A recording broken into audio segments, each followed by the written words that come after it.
The Sky Woman by Charles B. Stilson. Chapter 1. Fire. I am 24 years old, and, I may as well say it at the start, quite good to look at. That is, I have black hair, brown eyes, even white teeth, and a clear complexion, and they match up passably well. Also, I am sure that I know how to wear my clothes to the best advantage, and am neither overgrown nor too tiny. I don't know why I mention these things, for they haven't much to do with what is to follow, though they are quite important to me. It isn't necessary to tell that I know little about writing. Old Mrs. Diver at Wellesley, it is true, used to compliment me upon my descriptive ability when I had her in English, but in the same breath she would waggle her flopsy pomp and deplore my lack of imagination. I believe that it was her opinion that it was a sin to possess so much, and not the little more requisite to make a gifted writer. I mean imagination. Miss Diver was right. I can only tell what I have seen and felt, nor am I the least bit scientific. I've had a course in domestic science. You needn't sniff at that. But of the things which terminate in ology, I know next to nothing, and thank heaven for it. Yet here I am, Ruth Jasper, as I have introduced myself in 3 paragraphs, plunging in recklessly to tell of what, viewed merely from its scientific side, is without doubt the most wonderful thing which has happened to the world since thinking, sometimes reasoning, women and men were set upon it to wonder why.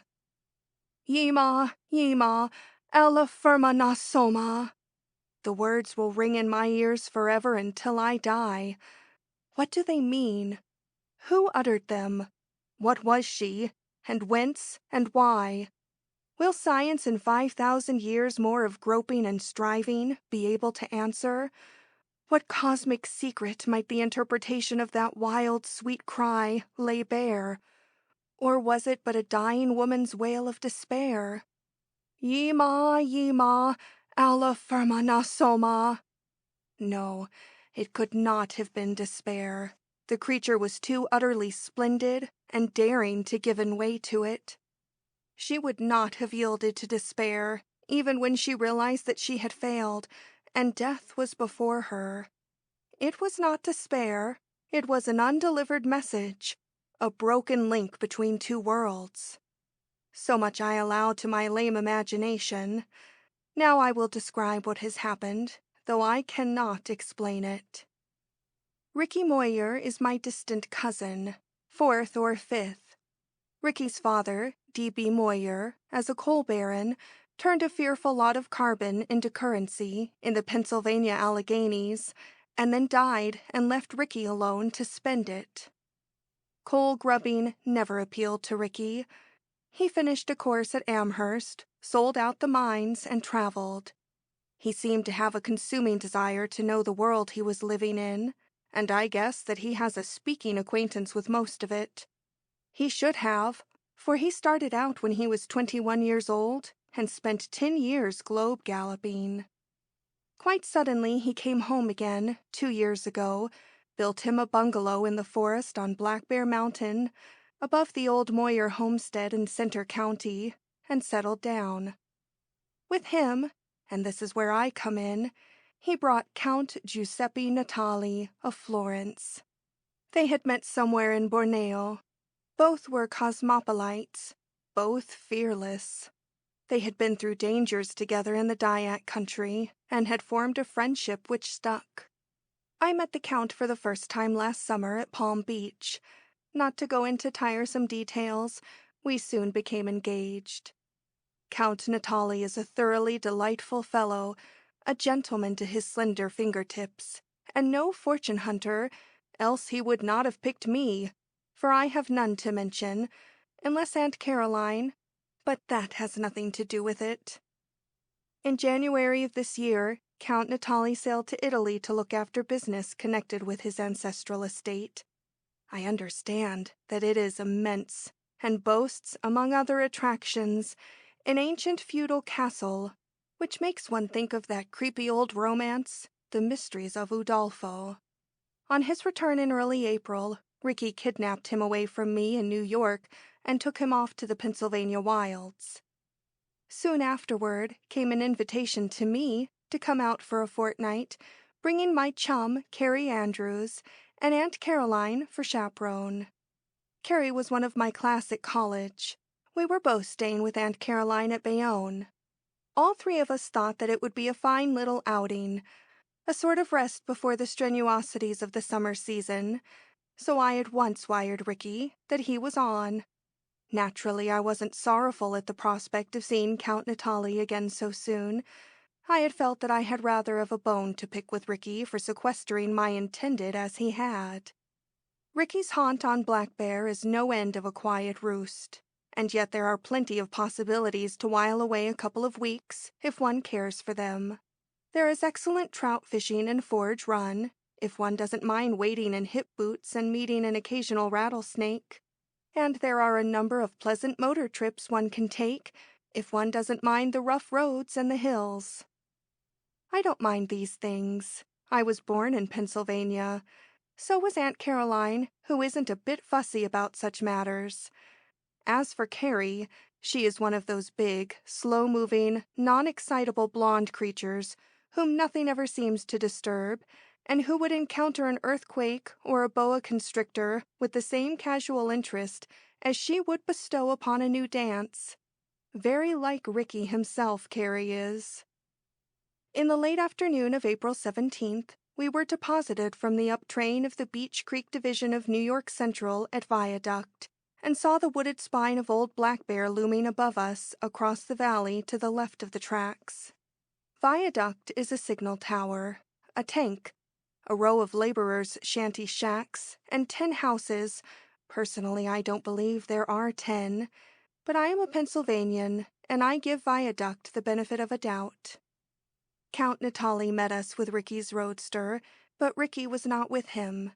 Aunt Caroline and Carrie were comfortably discreet while the Count greeted me, much more so than a thin-faced girl telegraph operator, whom I saw watching us with avid interest from the height of her tower. Poor thing! How her eyes would have popped had she known it was an honest-to-goodness Italian Count who was kissing me. Or perhaps she did know. Anyhow, she watched, and the proceedings seemed to have her approval.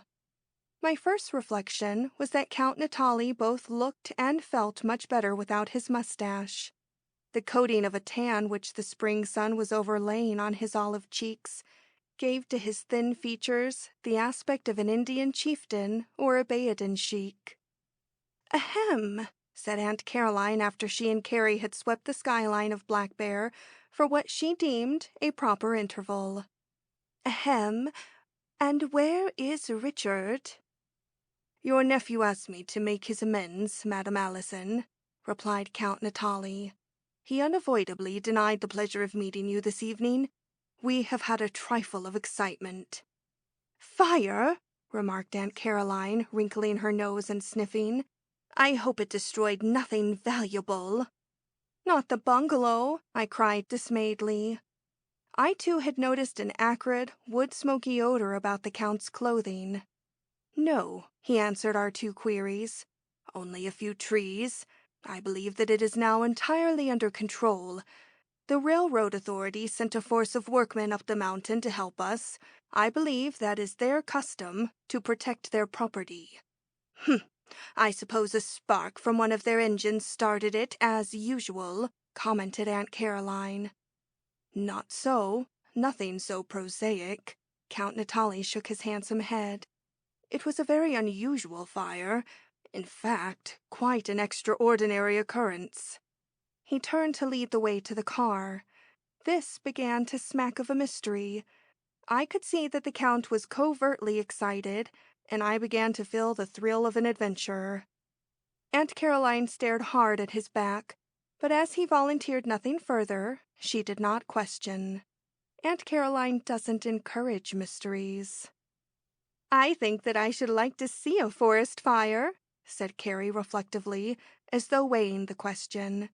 She glanced up at the crest of the mountain, where a thin haze drifted above the tree-tops. I am sure that I should enjoy seeing one at night." "I'm sorry that you are too late, Miss Andrews," rejoined Count Natali. "Had you arrived yesterday afternoon instead of this, your wish would have been gratified. Our fire burned all through the night, and I can assure you that it was quite spectacular." By that time we were in the roadster, and discussion of the fire, for the time, was ended. The Count manages a car prettily. He whirled us up the zigzag road to the summit of Black Bear at a pace which must have set Aunt Caroline's bridge work on edge, though she never will admit that fast driving annoys her. Ricky and the Count had been roughing it, but in deference to our coming, Ricky had imported servants up from the big house below, including Mrs. Sanders, a cook whom Aunt Caroline had tried vainly to bribe from his service, so we found everything that 3 famished and train-worthy whites could desire. End of Chapter 1.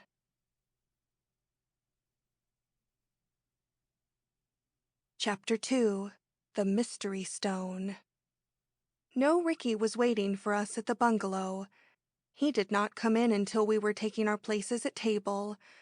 When he did put in an appearance, he was in such a scandalous condition that I positively was ashamed for him. His tawny hair was all topsy-turvy and dark with dust, and his khakis and puttees were smeared with soot and mud, not to mention a black streak across the bridge of his short nose, and numerous holes which flying embers had scorched through his shirt and trousers. He did not contrast at all favorably with Count Natali, who is always perfection in his get-up, though, in spite of the dirt and disarray, Ricky still contrived to look cool and efficient. "Hello, Aunt Caroline and folkses all," was his welcome. He slipped into a chair, and as soon as decency would permit, began to eat like a hungry and hurried man. Have I said that Ricky is a big fellow? No? He is. Big and blond and ruddy, with small blue eyes above high cheekbones, not piggish eyes, but friendly and twinkly, and not a little shrewd, seeing that he inherited them from the coal baron. "Glad you came, Ruth," he said to me presently.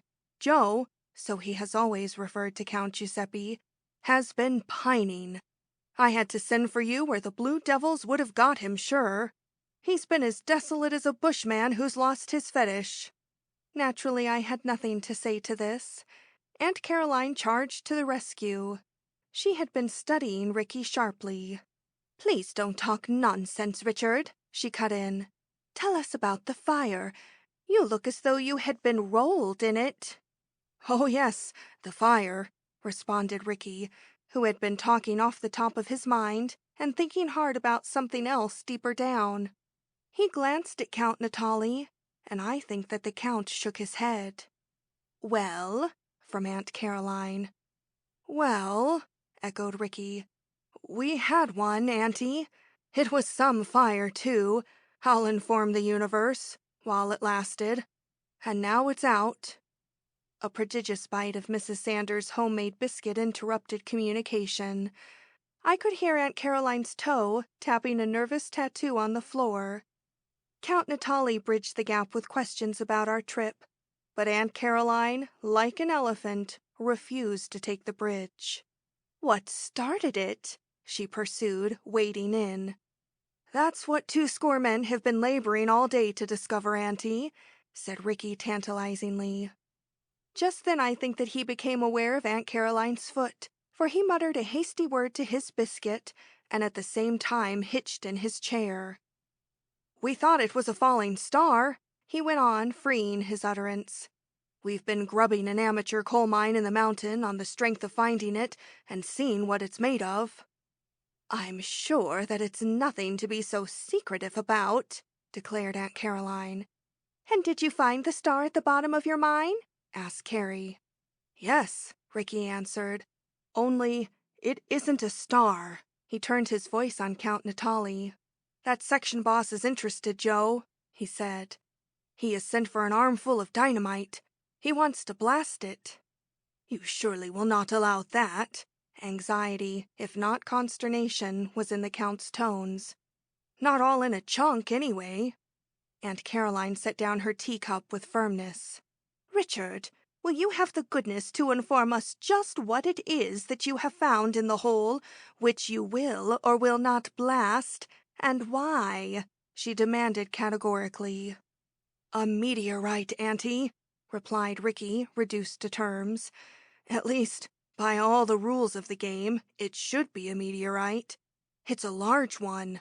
The heat engendered by the friction of its hurried transit through our mundane atmosphere was what started the fire and led to its discovery." "But why not blast it?" I asked, coming to Aunt Caroline's aid, as she had to mine. "Is it dangerous? Is it still too hot?" "Why blast it at all?" queried Carrie. Ricky appeared somewhat embarrassed, which in itself was unnatural. "Joe and I may be a pair of blithering idiots," he returned, "but we are agreed that this star, or meteorite, or mystery, whether star or meteorite, is a very extraordinary proposition. It has, well, it has an uncanny sort of a handmade appearance." Aunt Caroline drained her third cup of tea and set it down with a decision that threatened the china. "Richard," she said, "your explanations are as clear as a Moshannon fog. The only portion of them which is understandable is your hint at your mental condition. How far from here is this phenomenon? I propose to see it before I close my eyes." It was evident that this declaration relieved Ricky. He brightened up. "Not more than a mile, Auntie," he answered. "We can go the best part of the way in the car, and there will be a fine moon to see by. After you folks have looked the thing over, will be time enough to diagnose my mental symptoms. It's either what it ought to be, and Joe and I are jack-donkeyed, or else it's one of the marvels of the ages." "How intensely interesting you make it sound, Mr. Moyer," volunteered Carrie. And that ended the table conversation so far as concerned the meteorite. I couldn't help being impressed by Ricky's manner. The mere fact that he was excited, the excitement fairly oozed from his pores, was impressive to one who knew him. But what was he driving at? How on earth could a meteorite be handmade? What were we about to see up yonder on Black Bear by the light of the moon? If I had possessed a little more imagination, I'm sure that I should have shivered. Soon after our meal, Ricky led the way to his touring car, and the five of us piled in. We three women sat in the tonneau, which was already occupied by Frisky, Ricky's Skye Terrier. Frisk, too, had been digging in the burned ground, to judge by appearances, and in his exuberance at seeing so many old acquaintances, he insisted on making a mess of our skirts. Before we started, Ricky fetched out from the bungalow an armful of blankets which he hung over the robe rail. As the night was quite warm, I wondered what he wanted of them. We rolled off northwestward along the crest of Black Bear Ridge behind the bungalow clearing, following a narrow, ruddy old lumber trail, which I remembered from having explored it as a child in search of arbutus, honeysuckle, and tea-berries. After 20 minutes driving, which the difficulties of the road made very slow, we reached the edge of the burned area. A grand moon had risen and cast a peculiar light on the carpet of ashes which the fire had left, and against which the jagged stumps of broken trees and the scorched, distorted bodies of those still standing were limned in sharply defined silhouettes. At intervals, a light breeze set this arboreal cemetery to creaking and groaning lugubriously, and fanned our faces with an acrid warmth that was not of the night. Somewhere in the dusky distance, a bird was clamoring for the immediate castigation of poor Will. Nearer at hand, an owl hooted dolefully, doubtless mourning over having been burned out of her house and home in a hollow log. "Isn't this delightfully spooky?" whispered Carrie, who would hobnob with a ghost with animation where the opportunity offered, and considered herself in luck. Aunt Caroline sniffed. Frisky yapped at the owl.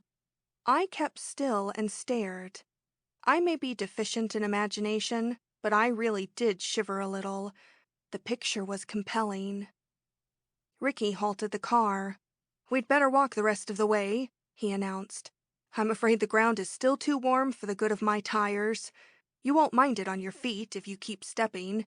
he added hastily, hearing Aunt Caroline take a breath. "A little further on, it's cooled off anyway. Right here is where we stopped it." He jumped out and shouldered his blankets. We followed him across the soft, crisp flooring of the ashes, stepping hastily and high, and thankful for the fashion of short skirts. Count Natali gave his arm to Aunt Caroline. Occasionally we passed smoking heaps, where the breeze would stir the embers so that little spurts of flame leaped up and danced like elves of mischief over the destruction they had done. These were too far isolated from the main forest, Ricky said, to be accounted dangerous. Besides, watch was being kept. In the center of this desolation, we found the cause of it, Ricky's mystery stone. Where it had fallen, in the slope of a little dip or valley, was an ash-strewn pit, some 12 feet across, resembling those shell craters which one sees in the war movies. Through the lower rim of it, workmen with picks and spades had dug a deep trench-like passage to the stone itself, and then had undermined it so that it had toppled from its first position and lay along the trench. At the bottom of the dip, the ashes had been cleared away, and a brisk wood fire was burning, around which a number of men sat upon logs. These were part of the section gang, which the railroad had sent up to help Ricky fight the fire. A strong aroma of coffee was grateful to our noses after their long struggle with smoke and soot. A stockily built man of middle age detached himself from the group at the fire as we came over the edge of the dip. He approached Ricky, an Irish baroque issuing from his broad and exceedingly grimy countenance. "The dynamite will be here directly, Mr. Moyer," he said, removing his hat. "Shall we be after cracking her tonight, sir?" His voice was eager. His men around the fire strained forward to catch the reply. "Not tonight, Conaway. We'll do the job by daylight," responded Ricky. "The old Central can spare a few of you for another day, can't it?" "Yes, I suppose," assented Mr. Conaway, evidently disappointed. "You told your men to fetch drills," pursued Ricky. "Oh, yes, sir. You're still decided to bust her open with pops, sir?" "Yes, if there should happen to be anything inside worth looking at, we want to injure it as little as possible. Fetch up a torch or two, will you, Conaway? I want to exhibit our find to the ladies." We stepped around to the mouth of the passage and looked at the mystery, and I am afraid we were not, at first sight, particularly impressed. At least I was not, save by its size. It was a monster of a stone, all of 15 feet long, and at its middle, where its girth was greatest, as thick through as the height of a tall man. I didn't wonder at the great hole it had torn in the earth when it struck, or the depth to which it had penetrated. The bottom of the socket from which it had been tipped was nearly on a level with the floor of the dip. The impact, I thought, must have jarred a considerable portion of the mountain. Against the newly turned earth of the excavation, it contrasted darkly. Its surface must recently have been molten. I touched it with my fingers, and it was still warm. Small stones, gravel, and clods of scorched earth were encrusted in it, like gypsy settings. The upper end of it as it lay, which had struck first, was splayed out and blunted. 3 of Mr. Conaway's men fetched pine-knot torches and flashed their light into the passage and the pit. I found the glamour of the thing grow upon me. Even a weak imagination was stirred to ponderings. It lay in the trough of the trench with the wavering torchlight flickering over it, a dull brown, somber, sullen, inert mass of stone. Yet it was not of our world. It was material evidence of other worlds beyond our ken. To me, astronomy and kindred sciences had appealed as largely guesswork. Here was evidence that the stars were more than mere watchlights set to brighten our dark ways. Whence had it come, this unearthly visitant? Next to our awe of time is our awe of distance. How many millions of miles had it fallen? The thought dizzied me. "Isn't it fortunate that it did not strike upon rock instead of earth?" said Carrie, pointing to its jammed and misshapen tip. "Would have been one grand smash, and nothing left but flinders," remarked Ricky. "I shouldn't have cared to have been riding in it at that time." "Nonsense! ejaculated Aunt Caroline, prodding at it with her toes. "What is there about it to give you such ideas? Why do you suppose that something may be inside of it?" Count Natali took a torch from a laborer's hand. "But see, madame," he urged, stepping into the trench to the head of the stone. "And do you come hither too, carissima, this to me, and Mademoiselle Andrews, and see." I followed until I could peer over his stooping shoulder. Aunt Caroline and Carrie squeezed in on the other side. We stared where he pointed. "I see nothing except that it has been broken," said Aunt Caroline, readjusting her slipping spectacles.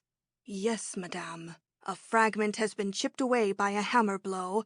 Now watch closely." He moved one of his slender fingers along the fresh scar, tracing a zigzag pattern. Looking closely, we could then see a darker line in the substance of the rock. "It looks like an irregular seam, a suture," remarked Carrie, who won honors in physiology. "Justification!" shouted Ricky, who was kneeling at the edge of the trench, and clapped Carrie on the shoulder and left finger marks on her fawn coat. "One of 'em sees it, Joe." "I think that I do too," I protested. "It may only be a vein in the rock," suggested Aunt Caroline, but her skepticism was shaky. "Too regular, Auntie," countered Ricky. "It's a joint, and a devilish clever one, and it's closed with some kind of cement that is harder than adamant. What do you say, Conaway?" "The same as I did the first, sor," the Irishman answered. "There's something inside of that there, that someone put there for to stay, sor. Unless the bodies up yon are gunning for us down here, and their projectile didn't go off." Conaway pointed towards the stars. "No, I don't think it's a heavenly dud," laughed Ricky, and added soberly, "but just the same, someone up there may have fired it." "I am going home and going to bed," announced Aunt Caroline, backing out of the trench. "Joe will drive you girls back," said Ricky. "What are you going to do?" asked Aunt. "Sleep by it." Ricky tumbled his blankets into the trench. "Some of these chaps here have it in their heads that this stone is a kind of wandering treasure chest, full of diamonds and gold, and that they've only to crack it and see 'em come pouring out. I'm going to guard against anything premature." "All right," Aunt Caroline assented. "Don't you dare to open that thing, Richard, until I am here in the morning. I shall get up at 8:30. "Righty-o, Auntie. If anyone tries to dynamite it before you get on the job, he'll have to blow me to glory along with it." "In which case you might find out where it came from and why," said Carrie. On the way back to the bungalow, she asked, "What did Mr. Conaway mean by pops, I wonder?" "It is that they will drill the stone full of small holes, mademoiselle," explained Count Natali, "and explode the dynamite in light charges, chipping away the stone a fraction at a time." End of chapter 2. Chapter 3. What the Stone Contained. Less prepossessing, but more mystery-laden, was the big stone by the light of next morning's sun. We arrived at the scene of operations shortly after 9 o'clock, Aunt Caroline having made the concession of rising earlier than she had promised. The preparations for blasting were in full swing. 3 power drills had been lugged up the mountainside in the night, and 6 swarthy workmen were busy along the trench, attacking the surface of the stone with an uproar which must have resembled a continuous volley of machine guns. A dozen others were waiting to spell them. The balance of the firefighting force, much against their inclinations, had been herded down the mountain by Mr. Conaway to less interesting employment. I noticed that all of the laborers, with the exception of the Irishman, treated Count Natali with an obsequious deference rather strange to an American, until one reflected that most of them probably were Italians, and the others from lands where counts count for more than they do here. Viewed by daylight, the irregular line in the substance of the stone, which had been disclosed by the hammer blow, and which Carrie had dubbed a suture, was even more noticeable than it had been under the torches. Count Natali found us a position near the rim of the little amphitheater, from where we could watch the proceedings safely, and where we could talk undisturbed by the clattering, popping drills which made conversation in their immediate vicinity an impossibility. Presently came Ricky, dirtier and more elated than ever, to announce, "We'll be blasting in another half-hour. We've been at her since sunup." And Caroline, who had once more inspected the odd, joint-like appearance of the stone, was disposed to be argumentative. "Isn't it quite possible, Richard, that it is something let fall from an airplane?" she asked. "These aviators are becoming as careless as motorists." From the corner of her eyes, she glanced in the direction of Count Natali. "Considering that it must weigh all of 20 tons, I'm afraid that your suggestion is hardly tenable, Auntie," replied Ricky, his eyes twinkling. "Aviators don't carry such pebbles around for ballast." "Some time ago, I read in the newspapers that attempts were to be made to signal to Mars at about this time. Mightn't it be that this is just some sort of a Jules Verne projectile, which has been fired from the Earth and fallen back?" This was from Carrie. Aunt Caroline gave her an approving look, and then brought her spectacles to bear challengingly on Ricky. "Yes, so did I come to think of it," she observed.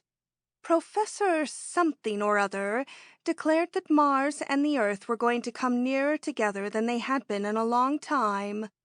Ricky, who had been arranging the blankets on which he had slept to make a seat for us, looked up and nodded. "That's true, but the professor was going up in a balloon and hang out a light," he said. "His plans didn't comprehend any such thing as this. The gun to fire this old boy would have to be a whopper, and a continent would almost feel the kick of it. All the world would have known of any such attempt." "Just what, then, do you think it is?" demanded Aunt Caroline. "Why, Aunt, it rather staggers the imagination, but in the light of what has just been said, I admit that I have entertained a wild hope that it may be some sort of a message from the other end of the line." "From Mars?" I gasped. This angle disturbed Aunt Caroline. She opened and closed her mouth 2 or 3 times without words. "I sincerely hope that it is not," she managed at last, and with emphasis. "And why not?" "Because it's so disconcerting. Such a thing would turn one's ideas so upside down. It isn't provided for—" She stopped short, but I knew that she meant the Bible. Until she should go to heaven, Aunt Caroline never intended to stray very far from Earth and the evangelists. We were all against her. Even Carrie's placid countenance showed a pink shade of excitement. We watched the drills incessantly. Ricky left us and went down among the workmen. What a big, capable fellow he was. Mr. Conaway, who cared nothing for counts, was, in his Irish way, as deferential to Ricky as the others were to the nobleman. Soon after the expiration of the half-hour, the clamor of the drills ceased. They had pecked a neat double row of holes along the upper side of the stone.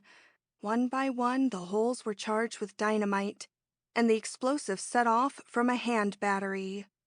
They cracked like big firecrackers. At each explosion, a shower of fragments flew up from the surface of the stone and fell around the lower part of the dip.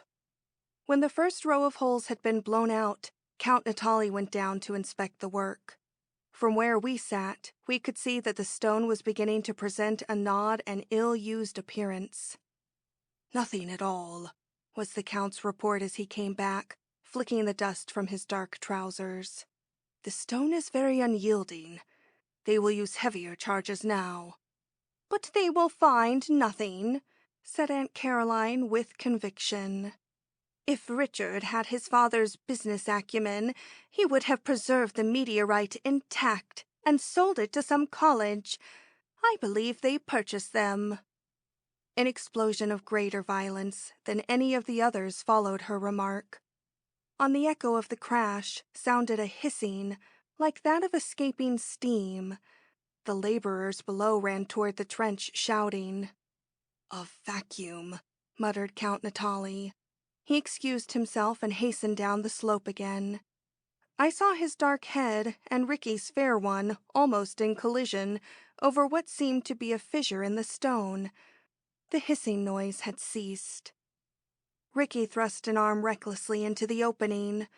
Then he called for a drill rod, which Mr. Conaway handed to him, and I saw its slender length disappear in the stone and heard the clink of it as he groped around in the inside. "Does he expect to find a rabbit?" Aunt Caroline muttered. "It is that there is a cavity, and another stone is within," reported Count Natali. "It is very strange. It has the appearance of a sarcophagus." His fingers trembled as he stroked the place where his mustache had been. "I believe that it is a find." "A mummy? That's not so bad," exclaimed Aunt Caroline triumphantly. She had caught at the word sarcophagus. "I knew someone must have dropped the thing. They must have been hurrying it to some museum. Probably it will be advertised." "How interesting if it is the mummy of a Martian," put in Carrie, not without malice, and drew a quick "Nonsense" from Aunt. A number of blasts followed in rapid succession. The great stone seemed to leap and crumble in its bed. I shrieked, for several objects like coiled serpents flew into the air, whirling, and one of them nearly fell on my foot. Count Natali stooped down and picked it up. It was a powerful metal spring. Only a glance we bestowed upon it, and then we stared down the hillside. Where had been the long brown mass of stone was a heap of debris and earth fallen from the trench. Partly buried in the pile was a cylinder, more slender and shapely than its husk had been. Its surface was polished, and it reflected the light of the sun in a greenish sheen. By common consent, we arose and went down to it. It was like a great coffin hewn for a giant. Whether it was of stone or of metal, we could not tell. In one spot, a fragment had been chipped away by the blasts, and the fracture was scintillant with tiny particles which refracted the light vividly. At intervals, the entire surface was pitted with sockets, for the springs, which had maintained it centered in the interior vacuum of its shell. There had been many springs, nearly 200. Mr. Conaway's workmen gathered around the trench, shouting, chattering, and gesticulating. They were inclined to crowd us, until at a stern word from Count Natali, they drew to one side. I laid a hand upon the cylinder and shivered. It was chill as ice, with an unearthly cold. Aunt Caroline stared down at it and shuddered from other motives. "What a godlike way to be buried," soliloquized Carrie. "To be hurled out through uncounted millions of miles of space and rest at last upon an unknown world." Aunt Caroline's "nonsense" was notably weak. "Why do you folkses all take it so for granted that there's a dead one in here?" asked Ricky, clapping a hand on the cylinder and drawing it hastily away. "Ricky," I cried, "you don't mean to suggest that there may be something alive in there?" "Well, and why not?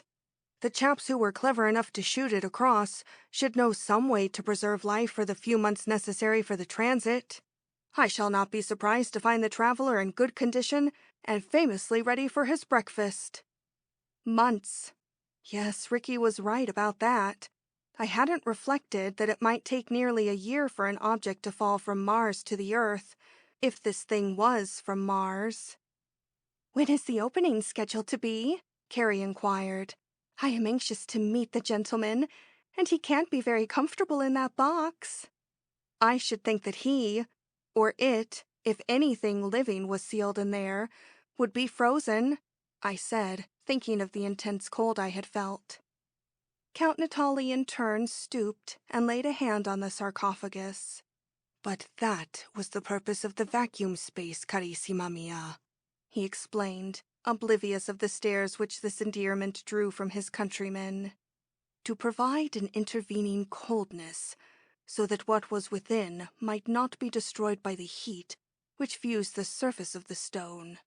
It is like a monster thermos bottle." Aunt Caroline glanced from one to another of us in bewilderment. "Isn't there a way to open the thing, Richard, and so put an end to all this heathenish conjecture?" she asked. "We will try to do so at once, Auntie. Now you folkses just stand back, please, and make way for picks and spades." End of Chapter 3.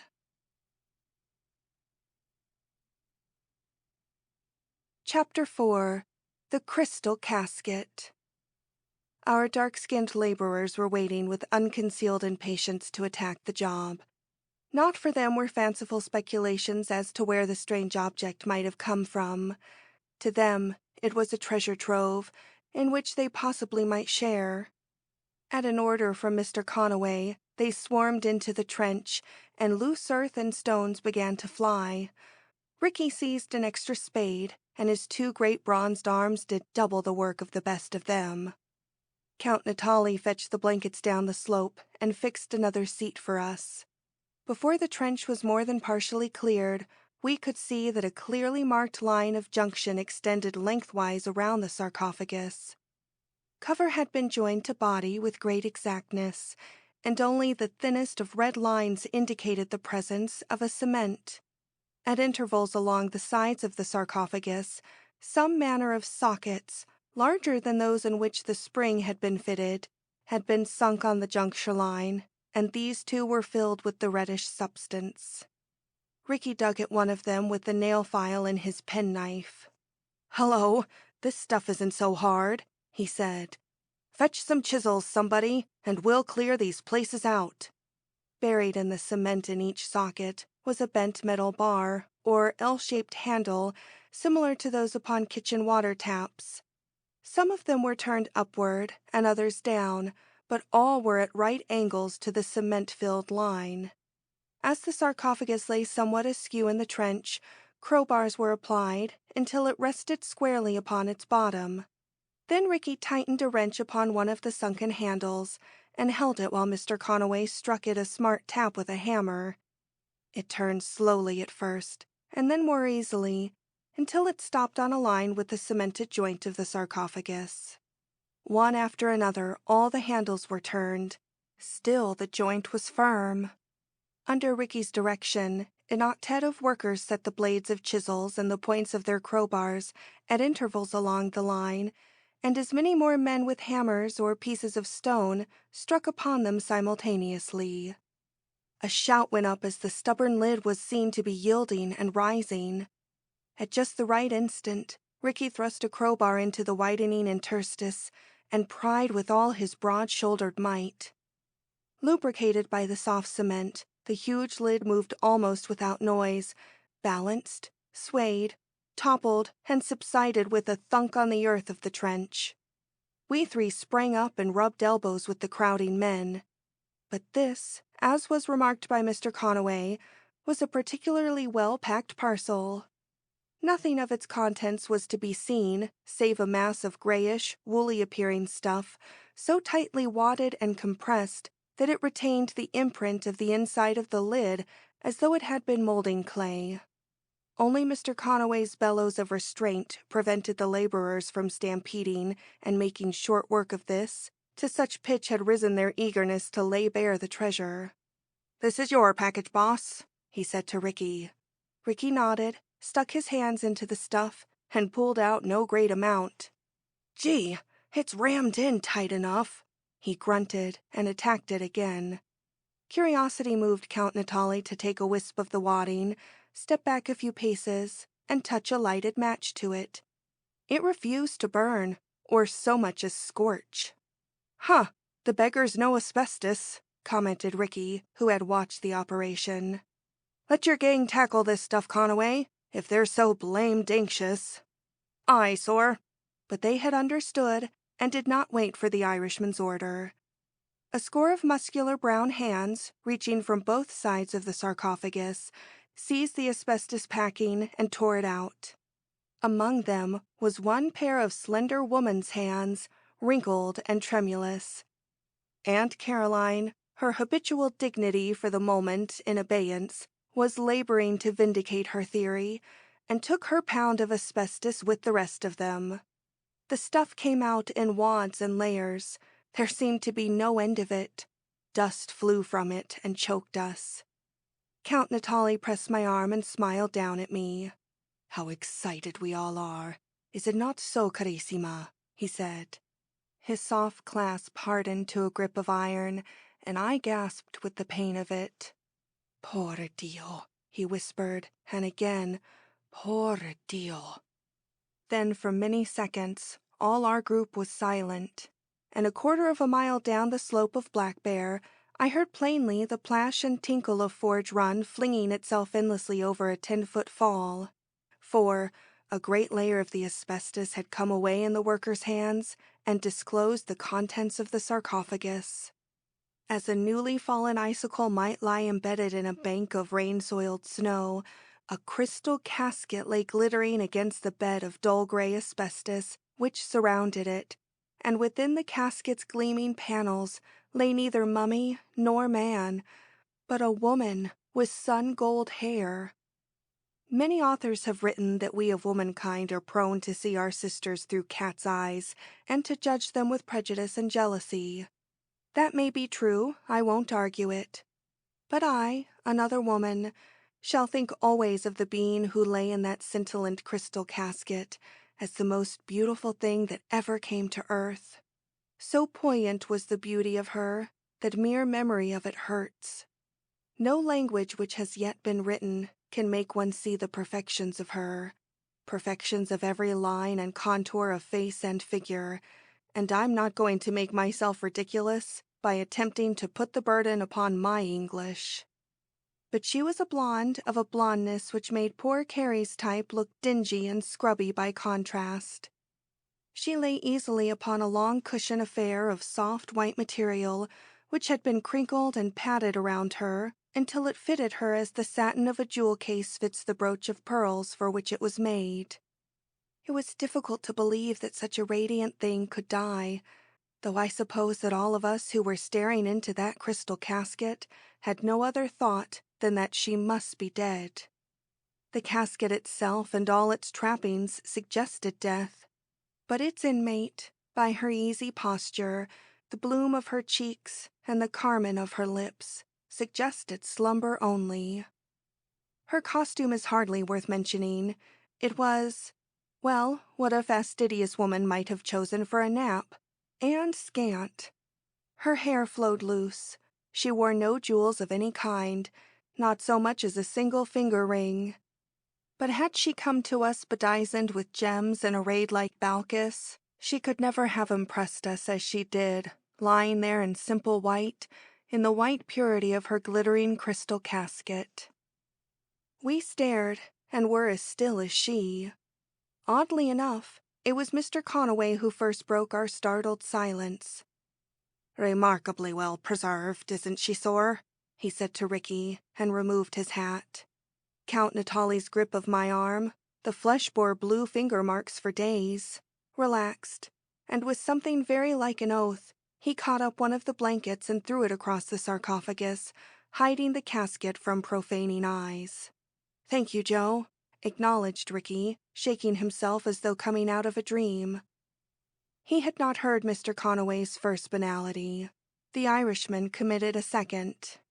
"Belike one of us had better be after notifying the coroner, sir," he remarked solemnly, and put on his hat again.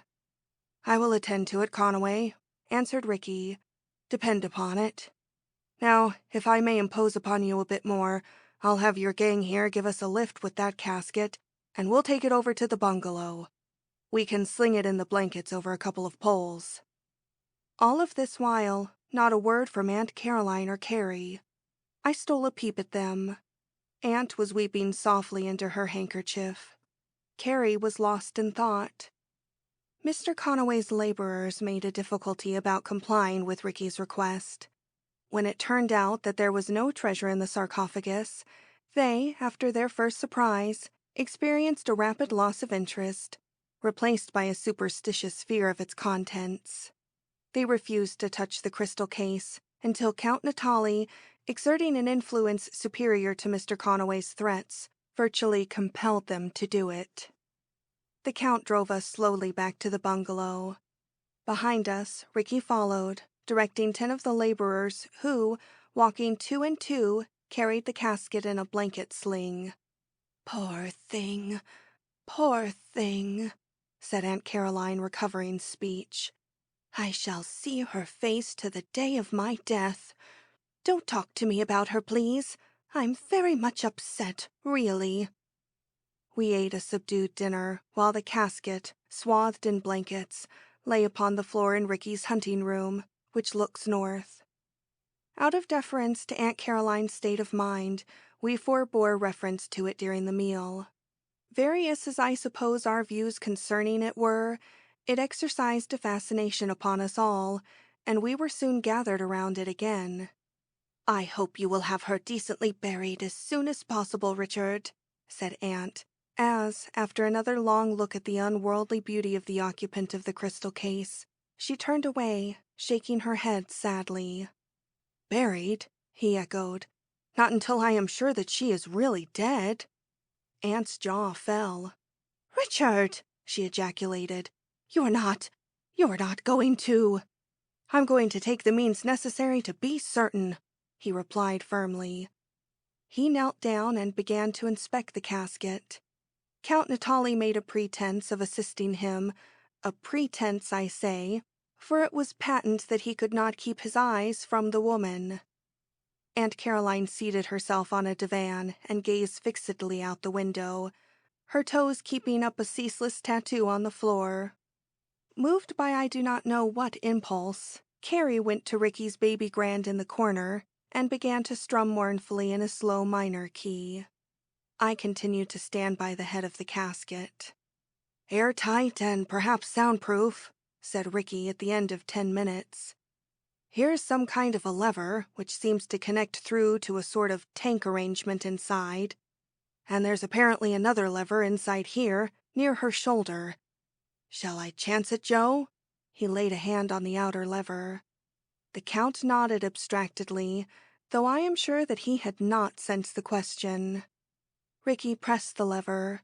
His sleeve was turned back, and I saw the cords of his forearm bulge under the skin. The lever yielded noiselessly for an inch or more. "There," he said. "Now let's see what happens." Nothing, apparently, not immediately. We waited for, I suppose, 5 minutes, though it seemed 15. Ricky squatted on his haunches, Count Natali kneeling, and I standing. I cried out sharply. I was the first to see it, the flutter of a pulse in the neck. Before I could point out my discovery to the others, the woman's bosom heaved softly, and at once a tide of rich color swept into her cheeks. She was alive. End of chapter 4. Chapter 5. The Visitor from the Sky. Carrie and Aunt had come at my cry. We stared down at this miracle in silence and with swirling senses. Then Ricky swore softly to himself, and I think we were all grateful to him, even Aunt. "She's not dead, but sleeping," murmured Aunt Caroline. "I'm going to waken her," said Ricky. With the handle of his pocket knife, he struck upon the side of the casket near the woman's head. The crystal rang like a bell under the blow. Aunt started violently. "Richard, stop that instantly," she commanded. Really, it did seem a fearful thing to do, but Ricky struck 3 times. Mrs. Sanders, who could not have been far from the door, thrust her gray head through and asked if anything was wanted. "You may bring tea, Sanders," replied Aunt Caroline weakly. Mrs. Sanders cast a horrified glance at the casket and withdrew. The crystal had not ceased to vibrate under Ricky's last blow when the woman within stirred. A change of expression passed across her features, and she opened her eyes. They were black as night, when I had thought that they would have been blue. For only an instant, her face retained the bewilderment of the newly wakened. Then the brain took command, and she looked up into Count Natali's face and smiled. I heard him catch his breath with a gasp. and he bent nearer to the casket. She seemed to see only him of all of us, and as if in response to his involuntary movement, her hands crept up until they came in contact with the crystal lid of her prison. The feel of it touched the spring of memory. She flashed a glance at the rest of us, and her wonderful eyes widened. Groping at her shoulder with one hand, she pressed the lever which Ricky had discovered there. It released hidden springs, or else there was a pressure of gas within the narrow chamber. The lid rose swiftly, discovering that it was hinged at one side, and fell over on the heap of blankets. A puff of cool, choking atmosphere struck me in the face. I inhaled some of it, and it dizzied me. I reeled back and took hold of a chair for support. The strange woman arose from her cushioned rest, and extending a hand to Count Natali for his aid, stepped out upon the floor. One glimpse of her face I had, before the catastrophe. Asleep, she had been of supernal beauty. Awake, her black eyes flashing and her cheeks aglow, her face presented such a combination of intellect and passion as I have never seen or expect to see upon any other mortal countenance, fleshly or painted. Queenly is too weak an adjective to describe it, but it is the only one I can think of. For an instant, I saw her so, smiling as Count Natali bowed low before her. Then came a change, a terrible change. She had taken a step forward. Her mouth was open for speech when I saw her glorious eyes go wide. She swayed, one hand clutching at her bosom, and the ripe color faded in her cheeks. Whatever weakness had come upon her, I thought at the moment she had overcome. She moved on toward the north door with a regal carriage, still holding Natali's hand, but she did not speak, and her face was like death.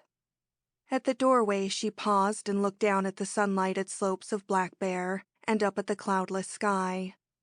A supreme triumph conquered the shadow of disaster in her face. Half turning, she let fall Count Natali's fingers, raised her white arms above her head, and cried in a voice like a silver bell, "Yee-mah, Yee-mah, Alla ferma somma." It was her swan song.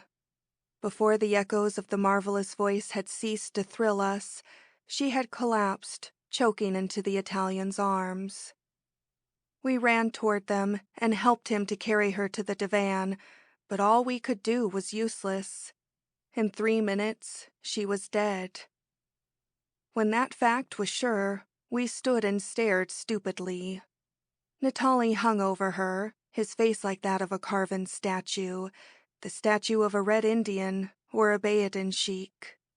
From the instant when she had smiled into his eyes, for him, the rest of us had ceased to exist. Our spell of sorrow and horror was broken by Mrs. Sanders, who bustled in with an armful of tea things, sized up the situation, and fainted in a terrific clatter. I recall hearing Carrie say, "I wish I could do that. I do, really." And then my nerves would stand no more. Instead of turning to and helping them resuscitate Mrs. Sanders, I escaped to my room and for more than an hour did battle with a round of hysterics.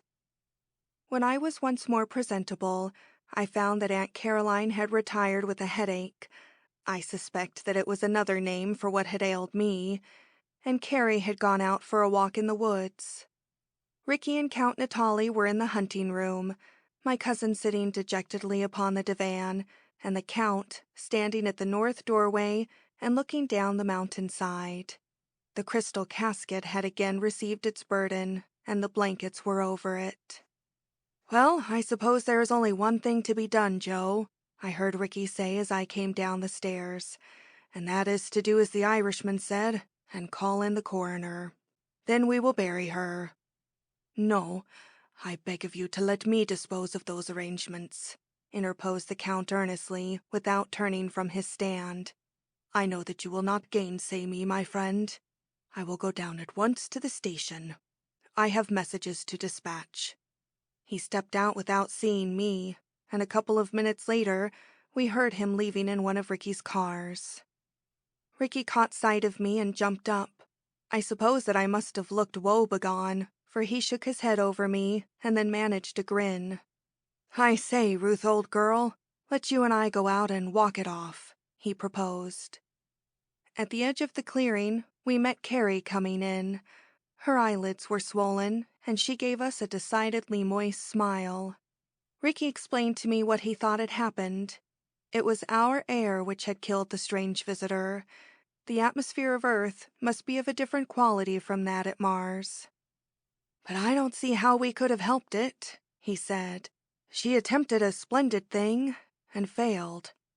I feel like crying like a baby every time I think of the sheer pluck of her." I did too. It was as if a goddess had died, as Carrie said afterward.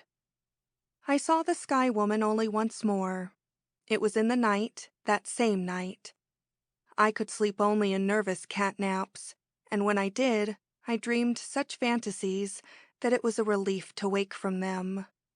Finally, I gave it up and put on a dressing gown and sat at the window. There was a white moon and a silence, and I thought and thought. At first, my misgivings were disjointed and silly, evidenced by the persistent running through my mind of 2 lines of a rather vulgar old college ditty. "Sing ho for the great Semiramis, her like we shall ne'er see again," which came to me, as such things sometimes will insist in our human brains upon intruding themselves among the sacrosanct and the sublime. Truth to tell, contemplation of the events of the day gave me a touch of vertigo. The stupendous hardihood and daring of the Sky Woman overawed me. She could not have known that she would find human beings to release her, nor had she means to release herself, yet she had taken the 1000th chance and had herself flung out through the spaces toward our world, gambling her life with magnificent recklessness. Had she missed her mark, she might have fallen through infinity and eternity, perhaps been sucked into the vortex of some blazing sun, to perish like a moth in a candle flame. All these things she had weighed, and still her splendid spirit had been undaunted. Surely this was the supreme test of mortal courage, confidence, and fortitude, or it was fatalism to the nth power. To die is less than she had offered. She had made the cast, and failed, and before the sheer splendor of her failure, the most glorious human achievements that I could think of were dimmed. Columbus launching himself westward across unknown waters in his leaky caravels was a puny comparison. And no glory had offered, not as we rate glory. She could not have returned to tell her own people that she had succeeded. An impulse grew strong upon me to go down to the hunting room. I fought it, for I was afraid. But it conquered, and I stole down the stairs to take another look at the wondrous stranger. How glad I have always been that I did so. The blankets had been thrown back from the crystal case, and the moonlight shone in through a window and gleamed and glittered frostily upon its translucent fabric, and upon the beauty, now pallid and awful, of its occupant. I paused upon the rug without the doorway, for the Sky Woman was not alone. At the head of the casket sat, or rather crouched, Count Natali. His face was toward me, but he did not see me. His eyes were upon the dead. One by one, great, slow tears were trickling down his cheeks. As I stood there, almost afraid to breathe, Ricky stepped in through the outer door. He too had been moved to night wandering from his bed, it seemed, for he was in his bathrobe. He saw Count Natali and went to him and laid a hand upon his shoulder. "Come, Joe, old man, best go to bed," he said. "I cannot, my friend," Natali answered. "I must watch. Something has come to me that is tearing my heart to shreds. How shall I say it? His voice broke, and he pointed to the casket and covered his face. "I think that I can understand, Joe," said Ricky very gently. "I am sorry." I crept back upstairs and to bed. I, too, understood. I suppose that I ought to have felt jealous and horrid, but I didn't. I just felt very small and insignificant and lost. Poor Sky Woman. Living or dead, I would not have fought you. Anyway, I couldn't have competed with the princess of the blood royal of Mars, and she must have been all that. In the morning, Ricky took me for another walk in the woods. "Joe has asked me to tell you something, little one," he began, facing me squarely, but speaking in a "I'd rather be hung than do it" manner. "Then you needn't," I interrupted, "for I know what it is. I was at the door of the hunting room last night, and I couldn't help overhearing part of it. And you needn't be compassionate, Ricky Moyer, for somehow I can't seem to care, as perhaps I should. And I'm glad." Maybe I leaned just the least bit toward him, as he looked so big and strong and leanable. Anyway, his hand crept under my chin. I don't know what he saw in my tilted face, but next instant I was crying against his breast pocket, and he was holding me comfortingly tight in his great arms and telling me that he had cared for me since we were small. Only somehow Joe seemed to have beat me to it. So you see, I have found compensation for what the Sky Woman cost me. Ricky and I are to be married soon. And the Sky Woman? Count Natali had her embalmed in some marvelous Italian fashion and took her back to Italy with him. I often have a vision of him sitting in a moonlighted hall of his old Udolpho castle, with his dead but imperishable bride, while the slow tears glisten upon his cheeks and fall upon her crystal casket. End of Chapter 5. End of The Sky Woman by Charles B. Stilson.